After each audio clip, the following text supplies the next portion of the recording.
Hey guys, welcome back to another video. Today going to be looking at my Gameweek 8 squad and how it went. Now obviously, international break, so I won't be having a preview of this video. That'll be in a separate video closer to the time.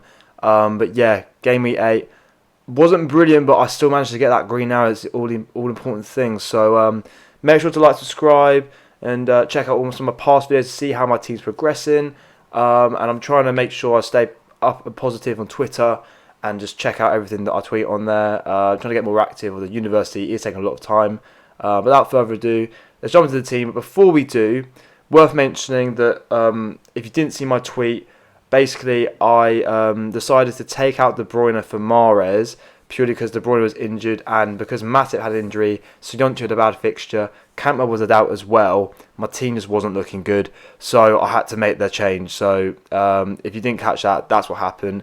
And let's see what happened with it. Let's say it didn't go to plan how I wanted it to be. So let's start with the defence. Nick Pope returned a banging 7 points. I was very happy with that. I kept the faith in him. It was nearly a 0-0 as well. As Luka Dean, he came in for injured Matip. Only got 2. But Everton aren't looking great. I have to say, I have not been backing them as much as they were at the start of the season, clean sheet wise and points wise. So Luka Dean could definitely be on the way out at the moment. I'm going to give him a bit more time because they have some nicer fixtures coming up soon, but it's not looking positive.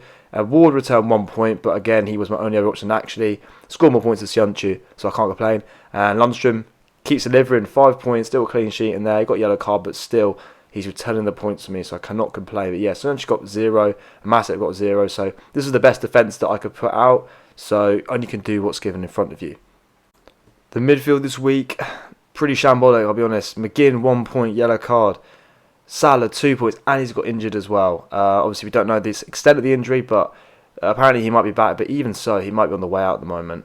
Mahrez, 1 point, taken off in 59 minutes, so it was an absolute waste of a transfer. I wish I just held on to De Bruyne. Cantwell got 2 points. He got 1 point more. I could have just played him.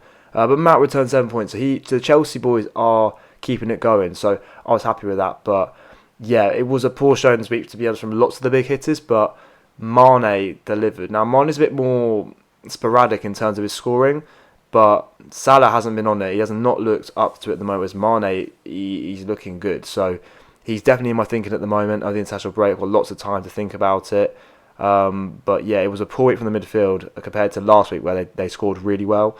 But yeah, I think De Bruyne, I'm definitely going to try and get back. I've lost a bit of value obviously now from selling him, but I think I've got the money to get him back in. And then the strikers, Aguero blanked. City in general were just poor without De Bruyne.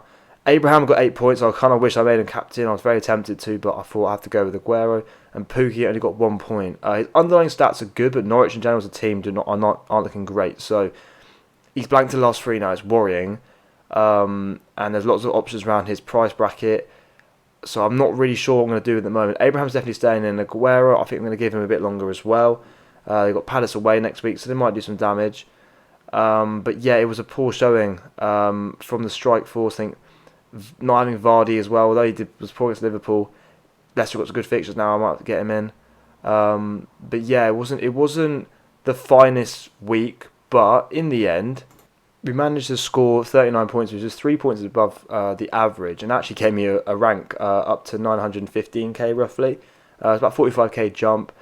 But yeah, I have to say this season's been, I think, one of the most tricky ones I've ever done. I think a lot of you can agree with it because there's so many options at the price bracket, but nobody's really performing consistently. I mean, the dream team this week, all of them last week blanked, so it just shows you can't predict who's going to do well. So it's a matter of patience. So I have to say, obviously we'll do my transfers later on and let you guys know my plans, but yeah, it's been a weird one. I think there's lots of players on my mind. Maddison's on my mind. Vardy's on my mind. I think getting Luka Dean out, free up some funds is definitely there because you can't predict the defenders. So there's a lot of things to decide, and I'll let you know close to the time. Obviously, international break may bring up some more injuries. I don't want to be using my 1 free transfer straight away, but I feel like there's a very strong chance that I will use a hit this week. I think I want to get De Bruyne back, and it'll be somebody else. So maybe Pukki might go, maybe Luka Dean will go. I'm not sure yet, but obviously I'll let you guys know. So make sure to subscribe, like, all that good stuff, and check out my Twitter, Captain FPL1. And yeah, honestly, guys, keep going with the season. It's only the start. I know I say that probably every single week, but it's only the start. Keep the faith. I'll catch you next video.